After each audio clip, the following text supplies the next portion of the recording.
El breve repaso de las curiosidades históricas de la sección anterior fue solo un intento de penetrar en la psicología de una singular admiración. La euforia por la radiactividad se entibió cuando se empezó a tomar conciencia de que la manipulación de los productos radiactivos era peligrosa. Pero a veces se seguía o se sigue admirando la modernidad de los adelantos nucleares sin tener idea clara de lo complejo que es el manejo de sustancias como las que provocaron la enfermedad y la muerte de Madame Curie. Como ejemplo de esa complejidad, se ven algunas imágenes que corresponden a los trabajos de limpieza de una central nuclear japonesa en la cual, a fines de 1995, se había producido un derrame del sodio utilizado en intercambios térmicos. Ahora, estas imágenes de la central atómica nos vuelven a nuestro tema original, la energía que se consigue por medio de la fisión nuclear y en qué forma se desarrolló. En la época de la muerte de Madame Curie, se estaban profundizando los estudios relacionados con la estructura de los núcleos atómicos.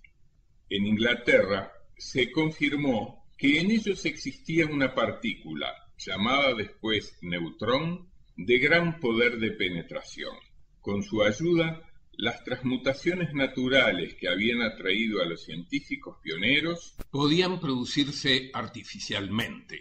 Se vio que esa partícula era capaz de fisionar los núcleos atómicos. Con un neutrón que bombardee a un núcleo a la velocidad adecuada, puede fisionarse ese núcleo y se eligen para ello a los átomos llamados pesados, que al fraccionar su núcleo dan lugar a liberación de energía. Eso sucede porque ese núcleo grande se fracciona, por ejemplo, en dos núcleos más pequeños, cuya suma total de masas es menor que la masa del núcleo original. Esa diferencia de masa se convierte en cantidades enormes de energía, como las que vimos que podían utilizarse, entre otras cosas, para generar vapor para una central, o también para destruir una ciudad, como veremos de inmediato. La Segunda Guerra Mundial se estaba gestando. Aún hoy se sabe muy poco sobre el estado de los posibles desarrollos teóricos o prácticos de armas nucleares hacia 1939 en los distintos países. Lo que sí se sabe es que Albert Einstein escribió una carta a Roosevelt explicando que los estudios relacionados con la fisión nuclear podían concretarse en la construcción de bombas de potencias nunca imaginadas hasta entonces. De inmediato se asignan grandes fondos a esas investigaciones. Paradójicamente, ese tipo de recursos nunca se habían asignado a algo que se había estudiado justo 100 años antes. Los fenómenos fotovoltaicos que podían conducir a generar directamente energía eléctrica a partir de la luz solar. Quien los había estudiado había sido el padre de Henri Becquerel, Edmond, pero con las celdas fotovoltaicas no se podían construir bombas.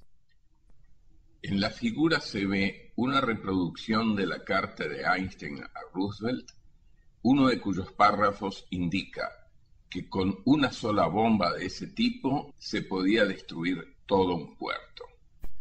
Un mes después de escrita esa carta, comenzaba la Segunda Guerra Mundial y la investigación atómica debía financiarse para fabricar armas. La generación energética, sin duda, era un objetivo secundario.